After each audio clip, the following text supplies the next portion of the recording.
Good morning, Chodesh Tov. Welcome back to 10 Minutes of Meaning. Tanya, please help yourself to slushy, coffee, pastry. I want to thank our series sponsors, Marilyn and Michael Fidak, for sponsoring Tanya and so much more.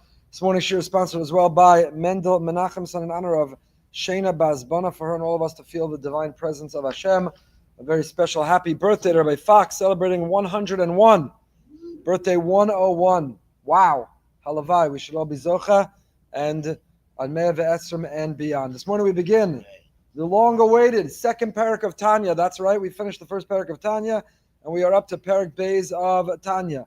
And parak Beis of Tanya picks up with the second soul that a Jew has. The first parak was the Nefesh Bahami, the animal soul that we and non-Jews are both endowed with. The animal soul is the soul of Klipa. It's the soul of the ego, the egocentric soul. It's the soul of the senses, with which we experience the world in a very superficial fashion and manner. And the animal soul is not intrinsically or inherently bad or negative or evil. The animal needs to be trained, it needs to be elevated. The animal soul, the superficial, the external, the senses, can experience the elements of the world, and it can bring out something negative within us, or it can manifest something positive. That's up to us, but that is the baseline, that is the animal soul. And then the Tanya continues, Perek Beis. V'nefesh hashenis b'Yisrael. Now we could just spend a long time on those three words. Nefesh hashenis b'Yisrael. So first of all, b'Yisrael, because it's only the Jew in the thinking of the Baal Tanya who is endowed with this second soul, with the godly soul. The non-Jewish world, the non-Jews have the animal soul, but this unique godly soul is endowed on the Jew. We'll speak about on Shavuos. Our theme for Shavuos this year is why the Jews. All the Shiurim revolve around it, and our topic, one of our topics, our opening topic is, are the Jews the chosen people or the choosing people? Is the Jewish soul superior to the non-Jewish soul? That's what we'll start with on Sunday night. And the Baal Tanya has a very strong opinion on this subject. So Nefesh Hashenis b'Yisrael. Baal Tanya specifically says, I'm addressing the Jewish people, the Jewish soul, and the Jewish soul has this second soul. Point number two is the reference to the number two. It's called Nefesh Hashenis, the second soul. Now, if you were going to describe an animal soul and a godly soul, which would you call the first and which would you call the second?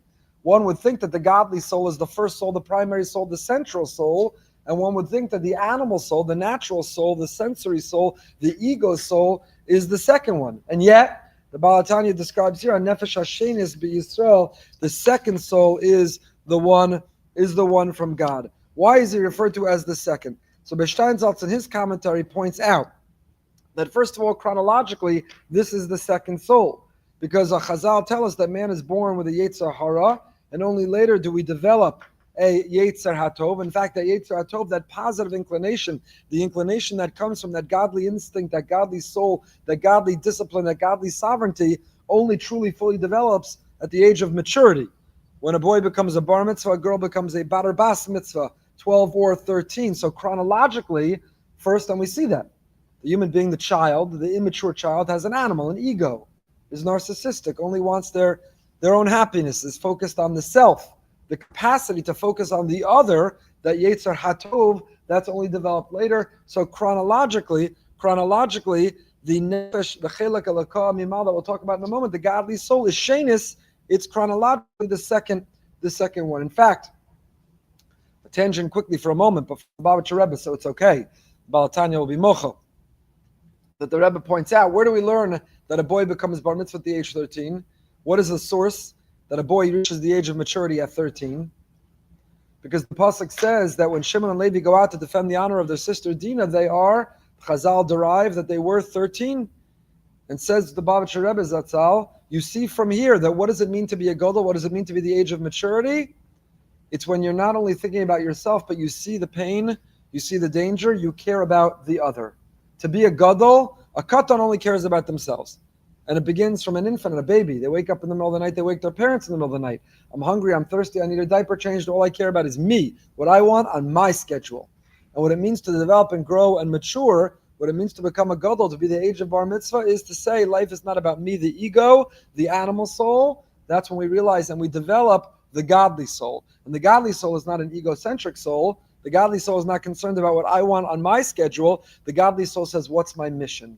What difference can I make? How can I improve and repair How can I make the world a better place? So the Rebbe says, we learn from Shimon and Levi the way they defended their sister, the age of maturity, because the definition of the age of maturity of what it means to be a gadol, what it means to be a gadol is the capacity to care, to demonstrate concern, to intervene, to intercede on behalf of another. So it's called the second soul because chronologically, first we get the Yetzer Hara.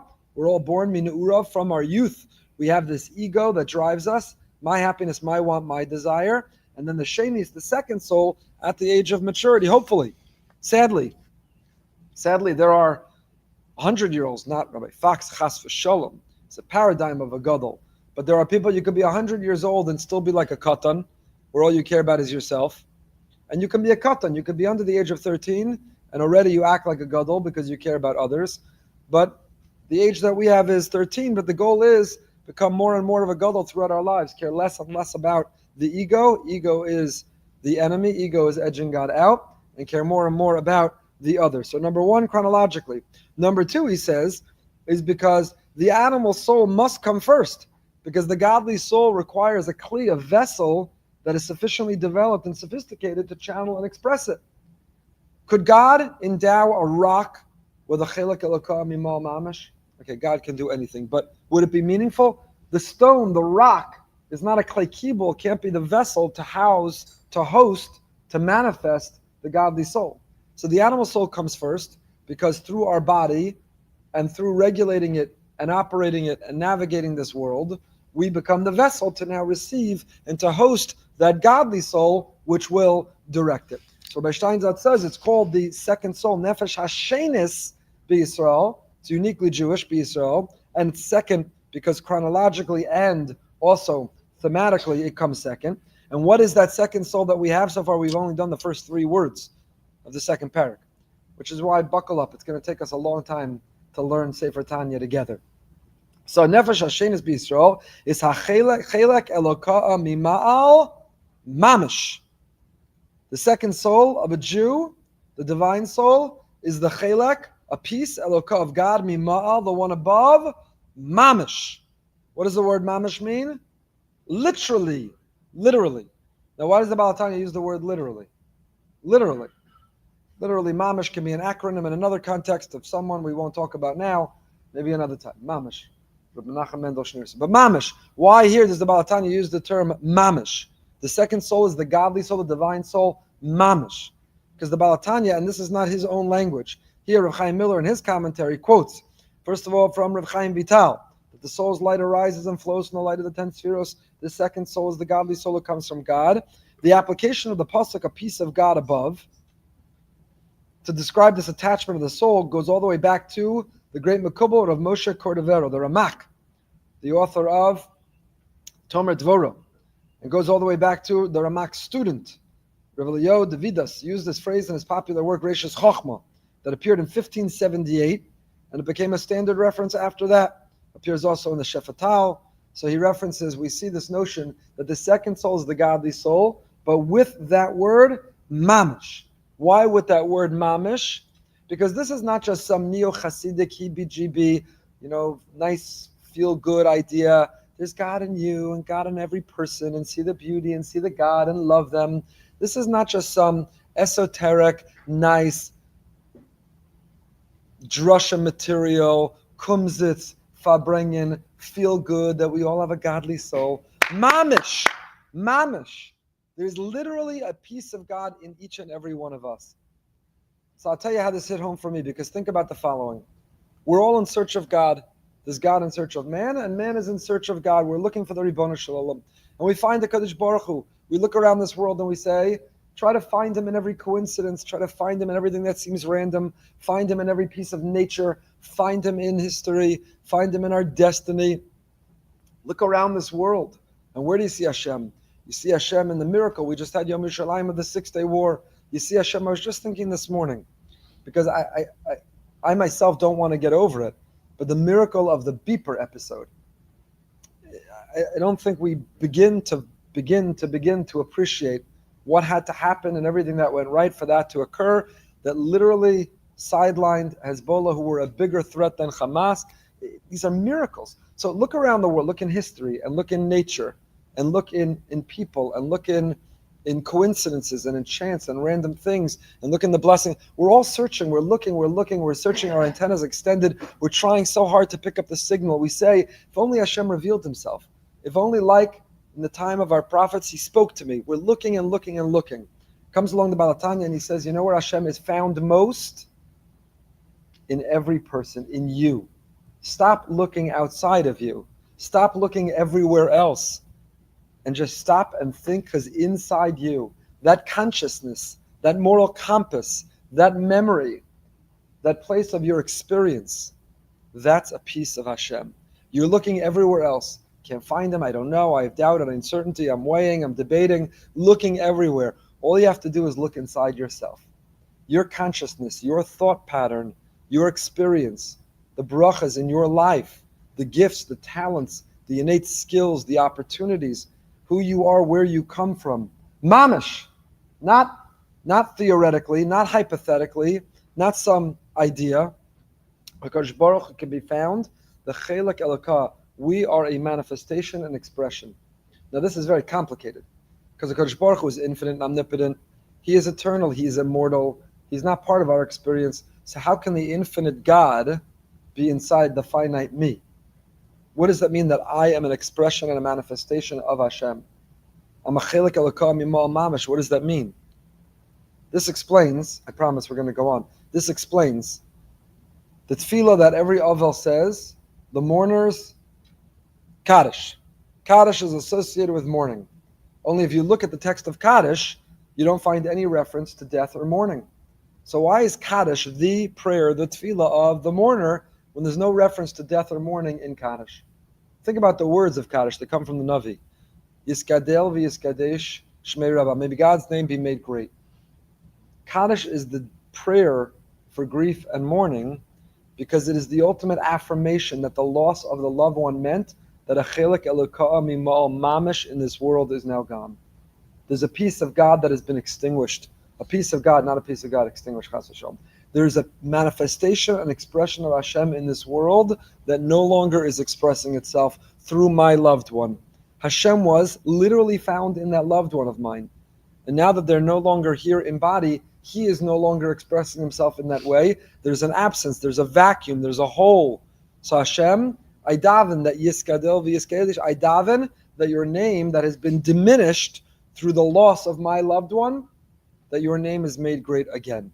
That you manifest and that you fill that space with your godliness in another way. And therefore it's completely appropriate as the prayer of the mourner. Because Chelek Elokah Mimal, it's not just my loved one was an expression of God, they were godly and who they were. Mamish! They were literally. And when we say literally, we mean literally.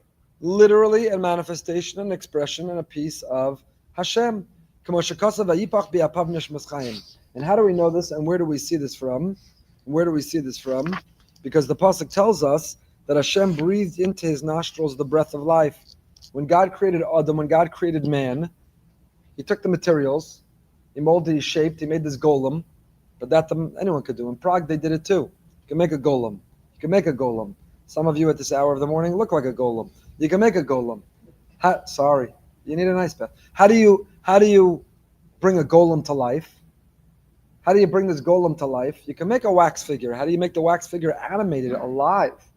Because Vayipach be'apav nishmas chaim. The Ribono Shalom, the pasuk says in Bereshis, he breathed, he blew into the nostrils the breath of life. And the Rambam there writes that what did he breathe into man that gave him life? The divine soul. He breathed the divine soul into man. We see this also in the tefillah of bracha we just said this morning. The ata nafachta bi, and you breathed into me. Lokai neshama shenasata bi tahorahi. God, the soul you gave me, it was pure. Ata nafachta bi, you breathed it be into me. You breathed it into me. What's the significance of God, you breathed it into me?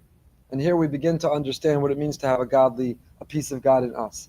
How did God create absolutely everything else in creation? What was Hashem's method of creation? Speech. Asara ma'amaros nevra olam. God created the world through speech. which our generation can appreciate, begin to scratch the surface of appreciating more than any that came before. Because all that came before said, how could you create something through talking? Talking is talking, that doesn't create things. But we live in a time that you can talk, and then your car picks you up. You can talk, and it changes your thermostat. You can talk, and it sends a message. You can talk. We understand speech recognition. HaKadosh Baruch Hu spoke, Kiviyachol, much more. There was no world. He spoke, and he brought the world into being. And he spoke, and there was an animal. And he spoke, and there was a sun. And then he spoke, and there were a river and the seas.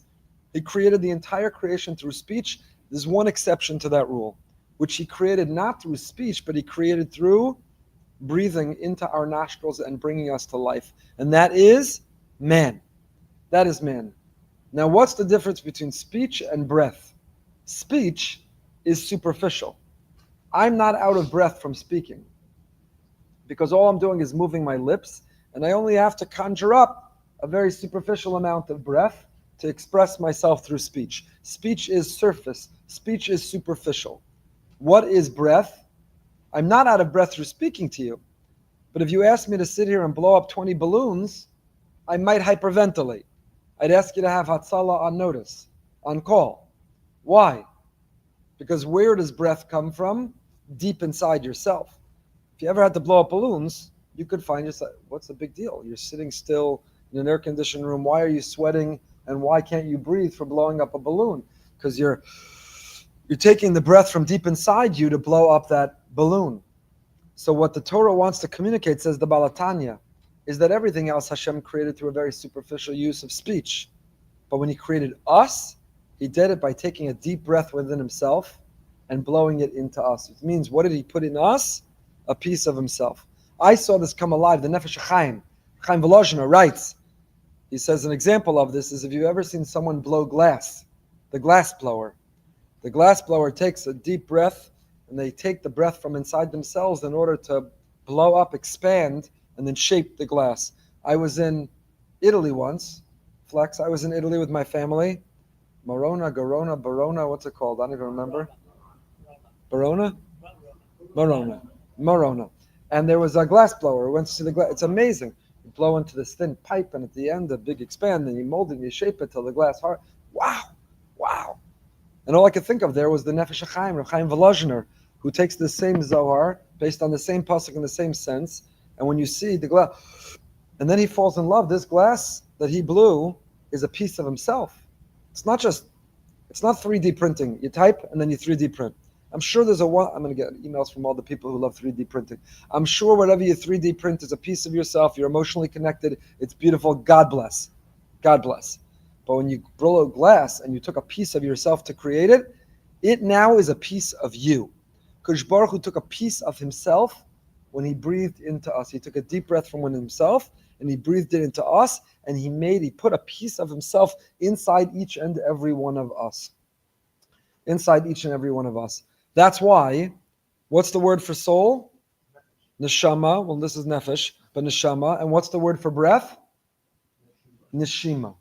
Because neshima, with every breath, kol haneshama tahalaka, kol haneshima tahalaka. With every breath, I praise you, Hashem. Because with every breath, I remember that you're inside me. Not you're inside me in a cute, nice way. You're literally, mamish. You are literally, when I want to give up, when I want to say, I'm hopeless, I'm helpless, I'm invisible, I'm inconsequential, why am I here? What's the point of my life?